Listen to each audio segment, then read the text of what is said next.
Good morning दोस्तों, स्वागत है आपका मेरे 7 आवर स्टडी ब्लॉग में। सबसे पहले मैं मॉर्निंग में बिस्तर बनाती हूँ, फिर इसके बाद मैं अपने टारगेट लिखती हूँ। और यूट्यूब थंबनेल के हिसाब से अगर आपको केवीएस की टिप्स देखने हैं तो आप लास्ट के 7 से 8 मिनट वीडियो स्किप कर, मतलब लास्ट में 7 से 8 मिनट की वीडियो मैंने बना रखी है, क्योंकि मैं इंट्रैक्शन शाम को ही करती हूँ, तो मैंने वीडियो लास्ट में बना रखी है, आप जाके देख सकते हैं। और देन मेरी मॉर्निंग रूटीन के हिसाब से मैं अपनी टारगेट लिखती हूँ और उसके बाद मैं चले जाती हूँ छत पे मेडिटेशन करने के बाद फिर मैं कुछ एक्सरसाइजेस करती हूँ। ये डेली का रूटीन है, तो अगर आप डेली का रूटीन कुछ बनाते हो और उसको फॉलो करते हो तो एक अलग से इम्प्रूवमेंट आती है आप में, एक हैबिट बन जाती है आपकी कि एक रूटीन फॉलो होता है, आप मेंटली प्रिपेयर होते हैं किसी भी चीज़ के लिए कि अगर आप चाहें तो डेली डेली कर सकते हैं। तो इसलिए मैं डेली का रूटीन फॉलो करती हूँ और मुझे बहुत अच्छा फील होता है कि मैं जो डेली टारगेट रख रही हूँ मैं वो अचीव कर रही हूँ और चीज़ें कर रही हूँ जो डेली करना चाह रही हूँ। तो मतलब अंदर से बहुत ज़्यादा अच्छा फील होता है और आप में कॉन्फिडेंस भी आता है कि अगर आप कोई चीज़ करना चाहे तो आप कर सकते हैं। ठीक है। एंड देन मैं वॉक करते करते अपना रिवीजन करती हूँ जो कल मैंने पढ़ा था सारा। तो लगभग रिवीजन मैं लगभग 30-35 मिनट करती हूँ, क्योंकि धूप हो गई रहती है बहुत ज़्यादा, तो धूप में मैं बहुत ज़्यादा पढ़ नहीं पाती हूँ, तो नीचे चली आती हूँ क्योंकि कोई भी नहीं पढ़ पाएगा, बहुत ज़्यादा धूप हो जाएगी। मैं कल 5:30 बजे उठ गई थी, लेकिन आज मेरा फिर वही था कि 7 बजे उठना है। 7 बजे उठी थी, 7 बजे उठना नहीं है, 7 बजे उठी थी। देन मैं नीचे चली आती हूँ चाय वगैरह पी के, फिर मैं फिर से, क्योंकि रिवीजन थोड़ा सा बचा रहता है, क्योंकि आज संडे है तो मैंने जितने इस नोट्स में लिख रखे थे सारा रिवाइज कर लेती हूँ मैं। फिर इसके बाद और थोड़ा सा धातु रूप रहता है, फिर उसको भी मैं सारा रिवाइज करती हूँ। एंड देन मैं भक्ति काल लेके बैठती हूँ। इसके PYQ सारा नहीं कर पाती हूँ, लगभग 1 घंटे में जितना करने की कोशिश करती हूँ, जितना कर पाती हूँ उतना करती हूँ। और इसके साथ मैं PYQ सॉल्व करने की मैं ट्रिक बता रखी हूँ कि इसके साथ साथ मैं लिखते चलती हूँ। तो मैं लिखते चलती हूँ ताकि मुझे नींद ना आए और इंटरेस्ट बना रहे और चीज़ें आपके पास कंसाइज वे में हो जाती हैं 2-3 पेजों में। तो आप मतलब आराम से बाद में जब रिवाइज करना चाहें तो आप आराम से रिवाइज कर सकते हैं, 2-3 पेज में रहेगा, क्योंकि फिर से 60-70 पेज भक्ति का 100 पेज का है तो फिर से पढ़ना बहुत मुश्किल काम होता है। एंड देन मैं इसको बंद कर देती हूँ और यहाँ तक मेरी लगभग 1 घंटे 45 मिनट की पढ़ाई हुई रहती है। मुझे भूख लग जाती है तो मैं केला खाती हूँ और केला खाते खाते मैं देखती रहती हूँ कि कुछ चीज़ें ऐसे देखती रहती हूँ, मुझे याद नहीं है अभी फ़िलहाल। एंड देन मैं फिर से पढ़ने बैठती हूँ, फिर से वही PYQ सॉल्व करती हूँ और बहुत ज़्यादा देर नहीं करती हूँ, 20-25 मिनट करती हूँ। फिर उसके बाद मुझे और भूख लग जाती है क्योंकि केले से पेट भरता नहीं है, तो मैं नहाने चली जाती हूँ। नहाने के बाद मैं पूजा करती हूँ, डेली करती हूँ, तो मैं डेली करती हूँ और यहाँ तक मेरी 2 घंटे की ही पढ़ाई हुई रहती है। 2 घंटे 10 मिनट, आई थिंक 2 घंटे 10 मिनट की पढ़ाई हुई रहती है। देन मैं खाना पीना खा के चली जाती हूँ लाइब्रेरी। और खाना की क्लिप आज मैं नहीं रखी थी क्योंकि खाना खाते समय मैं अपनी फ्रेंड से बात करती हूँ कि किसका कॉल आकर रहता है, तो मैं बात करने लग जाती हूँ क्योंकि मैं फ़ोन से ही बात करती रहती हूँ, तो फिर फ़ोन से ही वीडियो बनाती हूँ, तो इसके लिए मैं वीडियो नहीं बना पाती हूँ। एंड देन मैं सबसे पहले लाइब्रेरी जाते ही पर्यायवाची करती हूँ। आज मेरा टॉपिक पर्यायवाची रहता है, पर्यायवाची के टेस्ट लेके बैठती हूँ। पर्यायवाची करने में आज मेरे को 1.5-2 घंटे लग जाते हैं क्योंकि बहुत ज़्यादा बड़ा है और चीज़ें मेरे को काफ़ी याद नहीं रहती हैं, तो इसके लिए मैं काफ़ी देर करती हूँ। फिर इसके बाद मैं उसका टेस्ट देने के लिए बैठती हूँ। टेस्ट मैंने अभी चेक नहीं किया है, तो अभी बचा हुआ है मेरा उसको चेक करना, क्योंकि आंसर की नहीं आई है तो मैं उसको चेक नहीं की हूँ। एंड देन उसके बाद मैं करंट अफेयर करती हूँ। करंट अफेयर 20 दिन बचे हैं, करंट अफेयर मैं लास्ट मोमेंट में ही कर रही हूँ क्योंकि मैंने पहले पढ़ नहीं रखा है, तो इसके लिए मैं करंट अफेयर करती हूँ।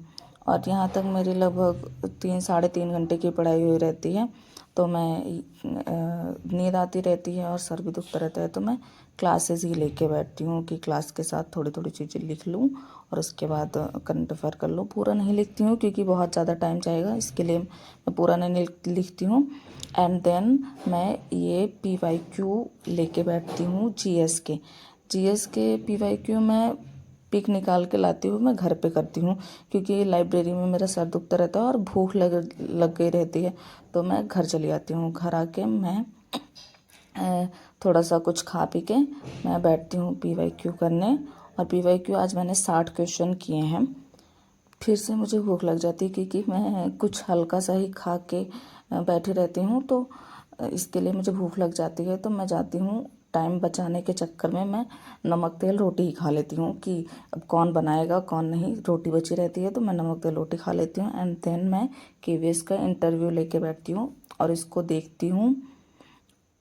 जो जो चीज़ें रहती हैं उसको थोड़ा सा क्वेश्चंस फॉर्मेट में मैं लिख लेती हूँ ताकि मैं उसके आंसर प्रिपेयर कर सकूँ। एंड उसके बाद मैं वीडियो बनाती हूँ। और इसी बीच में इवनिंग वॉक पे भी गई थी। गुड इवनिंग दोस्तों, मेरी अभी तक 1 घंटे 43 मिनट 7 आवर में 43 मिनट की स्टडी बची हुई है आज।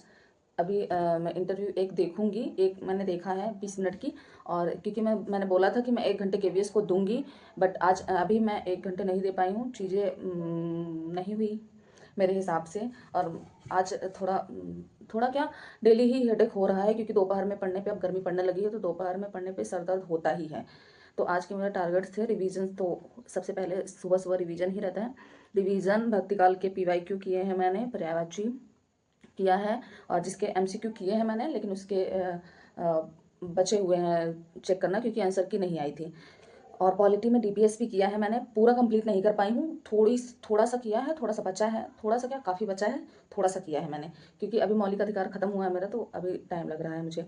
और चीज़ें याद होने, क्योंकि बहुत पहले पढ़ा था मैंने, चीज़ें याद करने के लिए अभी मुझे समय लग रहा है। फिर उसके बाद KVS के इंटरव्यू देखे मैंने, और संस्कृत साहित्य बचा हुआ है जिसको मैं एक KVS इंटरव्यू और लगभग संस्कृत साहित्य थोड़ा सा मैं पढ़ूंगी, कम से अगर 15 मिनट, या बहुत ज़्यादा नहीं पढ़ पाऊंगी लेकिन फिर भी मैं 15 मिनट जरूर पढ़ने की कोशिश करूंगी। और आज मैं जो मैंने KVS इंटरव्यू में कुछ क्वेश्चंस देखे हैं, मैंने सुबह बोला था कि मैं बताऊंगी, तो कि KVS के बारे में क्या चीज़ें जो मैंने आज सीखी हैं, मैं वो आपको बताती हूँ समराइज वे में, क्योंकि मैंने आधे घंटे देखा है तो मैं आपको 2 मिनट में बताने की कोशिश करती हूँ। सबसे पहले हम KVS क्या है, व्हाट इज़ KVS के बारे में जानेंगे, कि ऑटोनॉमस बॉडी है, कितने KVS में कितने स्कूल्स आते हैं, इसकी स्थापना कब हुई थी KVS की, और मोटो क्या है, स्लोगन क्या है, एम्स एंड स्लोगन इसका क्या है, हु आर द बेनिफिशियरीज, कौन कौन है, सेंट्रल गवर्नमेंट, डिफेंस एम्प्लॉयड, ये सब at all. And the KVS लोगो क्या है, सिम्बॉलिक हाउस सिस्टम, KVS में 4 हाउसेस होते हैं, हाउस के सिस्टम्स क्या हैं, और स्कूल्स यूनिफॉर्म्स क्या क्या होते हैं, कि टैगोर हाउस का, रमन हाउस का, इन सब का स्कूल यूनिफॉर्म क्या होता है, वाई KVS, आप KVS क्यों ज्वाइन करना चाहते हैं, ये इंटरव्यू में मोस्ट इंपॉर्टेंट क्वेश्चन पूछा जाता है कि आप KVS क्यों ज्वाइन करना चाहते हैं। मतलब जो चीज़ें लोग, आप इंटरव्यू देखने का ये बेनिफिट है कि जो चीज़ें लोग बोल रहे हैं उससे हट के आप क्या आंसर दे सकते हैं, कि ये चीज़ उनसे हट के आप अपने क्वेश्चन के आंसर दे सकें, ठीक है। और आज मैं बताती हूँ कि KVS इंटरव्यू जो मैंने देखा है 25-30 मिनट की वीडियो, उसमें मैं आपको 2 मिनट में समराइज वे में बता रही हूँ कि कुछ क्वेश्चन पूछे गए हैं जो मुझे लगे कि इम्पोर्टेंट हो सकते हैं, या मेरे से पूछा जाए तो मैं उस पर क्या आंसर दे सकती हूँ। आप भी उस पर क्या आंसर हो सकता है, आप अपने हिसाब से उसके आंसर्स बना सकते हैं वीडियोज़ देख के, या कहीं से भी, मतलब देख के भी बना सकते हो। और चीज़ें मतलब इतनी है कि TLM, अगर आपको TLM ना मिले, टीचिंग लर्निंग मटेरियल ना दिया जाए, आप ऐसे स्कूल में हैं जहां आपको टीचिंग लर्निंग मटेरियल ना दिया जाए और ना आप खरीद पाए, आप इतने कैपेबल नहीं है कि आप खरीद सकते हैं, और ना स्कूल प्रोवाइड कर रहा है कि नहीं हम नहीं खरीदेंगे प्रिंसिपल, तो आप इस स्थिति में क्या करेंगे। तो मुझे लगता है कि आप खुद से ही करने की कोशिश करेंगे, या खुद से ही चीज़ें बनाने की कोशिश करेंगे। मुझे जो लगता है कि मैं खुद से चीज़ें बना के लेके जाऊँ, टीचिंग लर्निंग मटेरियल, मैं थोड़ा सा टाइम दूँ उस पर, अगर मैं खरीद नहीं सकती हूँ तो मैं खुद चीज़ें बना के लेके जाऊँ। और बच्चों को इंगेज करने के और भी तरीके हो सकते हैं क्लासरूम में इंगेजमेंट के, तो मैं वो चीज़ प्रेफर करूँ, खेल विधि से चीज़ें समझाने की कोशिश करूँ ये। और दूसरा, व्यवहारवाद क्या है, क्योंकि जो अभी चल रहा है NCF NEP के अकॉर्डिंग अभी चल रहा है, उसको तो मतलब हर कोई बता रहा है कि लेकिन व्यवहारवाद जो पहले चल रहा था उसके बारे में भी आपको नॉलेज होनी चाहिए, क्योंकि जो अभी चल रहा है उसकी नॉलेज तो हर किसी को है। ये भी हर किसी को हो सकता है कि व्यवहारवाद का नॉलेज सबको हो, लेकिन फिर भी आप अगर आपसे ये क्वेश्चन पूछ लिया जाए, आप सिर्फ जो प्रेजेंट में एनईपी, एनसीएफ, एनईपी 2020 तो ये सब पढ़ के जा रहे हैं आप, लेकिन अब व्यवहारवाद जो पहले चल रहा था उनके बारे में नहीं पढ़ा है आपने, तो ये गलत मतलब गलत क्या इम्पैक्ट थोड़ा सा होगा कि बच्चा सिर्फ अभी की चीज़ें रट के आया है, इसे काफ़ी डेप्थ में नॉलेज नहीं है, पीछे पीछे का नॉलेज नहीं है, तो मुझे लगता है ये। और एक तीसरा क्वेश्चन ये था कि परसेंटेज और रेशियो 6th क्लास से क्यों पढ़ाया जाता है, 6th क्लास से क्यों पढ़ाया जाता है। नापने फिर बोलते हैं कि कठिनाई होती है या कठिनता के आधार पर टफ होता है, इसके लिए 6th क्लास से पढ़ाया जाता है। तो इसका टफ होता है, ये टफ नापने का तरीका क्या है, ये भी क्रॉस क्वेश्चन हो सकता है। तो ये भी आप पहले से ही इसके आंसर तैयार करके जा सकते हैं। ये मैंने अभी इस पर रिसर्च नहीं की है, तो मैं इस पर बहुत ज़्यादा आंसर नहीं बता सकती हूँ। बाकी आप अपने हिसाब से इसका आंसर रिसर्च करके आप जरूर, और अपने नाम का अर्थ। चौथा क्वेश्चन ये था कि आपके नाम का अर्थ, एटलीस्ट अपने नाम का अर्थ तो सभी को ही पता होता है, लेकिन इतना मतलब ना हो कि आपको अपने नाम का अर्थ ही नहीं पता है। अगर और छठा क्वेश्चन क्या था, पांचवा क्वेश्चन क्या था, 6th क्लास का टीएलएम क्या होगा और 10th क्लास का टीएलएम क्या होगा। कि आप एक ही टीचर हैं, आप 6th क्लास के बच्चों को भी पढ़ाएंगे, क्योंकि टीजीटी पीएचडी ये पीआरटी लेवल पे, मैंने पीआरटी का इंटरव्यू देखा है, तो पीआरटी लेवल पे पूछा गया था कि अगर आप 1st क्लास के बच्चों को ऐड की टीचिंग लर्निंग मटेरियल किस प्रकार का यूज करेंगे और 5th क्लास के बच्चों के लिए किस प्रकार का यूज करेंगे। तो ये मेरे अकॉर्डिंग, ये मैंने अपने अकॉर्डिंग बनाया कि 6th क्लास के क्वेश्चन, अगर 6th क्लास के बच्चे हैं और उनके लिए टीएलएम क्या होगा और 10th क्लास के बच्चों के लिए टीएलएम क्या होगा। ये क्वेश्चन, इसका आंसर मतलब TLM teaching learning material add आप अपने हिसाब से चीज़ें रख सकते हैं। वैसे अभी मैंने देखा नहीं है, इसको मैं थोड़ी देर बाद देखूंगी कि इसका क्वेश्चन का बेस्ट आंसर क्या हो सकता है। अगर बच्चा बहाने बना रहा है, उसका कि पढ़ने का मन नहीं है, बहाने बना रहा है कि मैम मेरा पेन गुम हो गया, मैं नहीं लिखूंगा, मैम मेरे पास पेंसिल नहीं है, मैं ये नहीं करूँगा, तो आप उस समय क्या करेंगे। मुझे लगता है सबसे बेस्ट आंसर यही रहेगा कि अगर मेरे पास चीज़ें उपलब्ध रहेंगी तो मैं उसको प्रोवाइड कराऊंगी, और अगर नहीं भी उपलब्ध रहेंगी तो मैं किसी और बच्चे से उसको कुछ टाइम के लिए, कुछ समय के लिए दिलवा सकती हूँ। मेरे हिसाब से तो ये आंसर ठीक हो सकता है कि मैं उसको प्रोवाइड कर दूंगी अगर मेरे पास रहेगा। और ऐसे ही अगर हम एज अ टीचर जा रहे हैं तो हमारे पास 1-2 पेन या पेंसिल वगैरह हम लेके ही जाएंगे। और इंट्रोडक्शन क्वेश्चन सबसे पहले ही पूछा जाता है कि tell me about yourself, तो आप इसको अपने अकॉर्डिंग बना सकते हैं। मैंने कुछ कोशिश की है, अब आगे और भी इंटरव्यू देखूंगी, तो अभी मैंने सिर्फ 1-2 देखा है, तो उस बेसिस पे मैंने चीज़ें बनाई हैं कि मेरा नाम सेजल है, मैं उत्तर प्रदेश के जौनपुर जिले के एक छोटे से गांव भीलमपुर की निवासी हूँ। मेरा graduation and BEd Veer Bahadur Singh Purvanchal University से हुआ है। मेरी रुचि पढ़ने में और ट्रैवलिंग में है। मेरा तो ये इंट्रोडक्शन मुझे लगता है कि अभी थोड़ा छोटा है, हो सकता है मैं कुछ और चीज़ें ऐड करूं।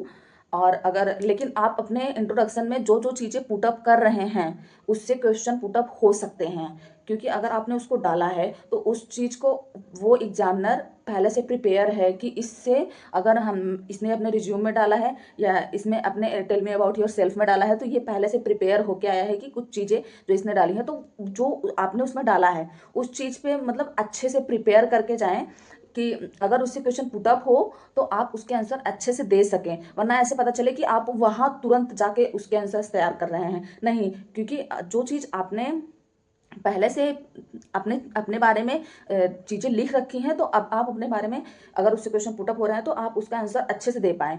ये चीज़ आपको करके जानी चाहिए। बस आज तो मैंने इतने ही चीज़ें देखी हैं और इतने में भी बहुत ज़्यादा बड़ी वीडियो बन गई है। बस बाकी आज के लिए इतना ही। Bye bye. कुछ नया सीखने के लिए चैनल से ज़रूर जुड़ें। Bye bye.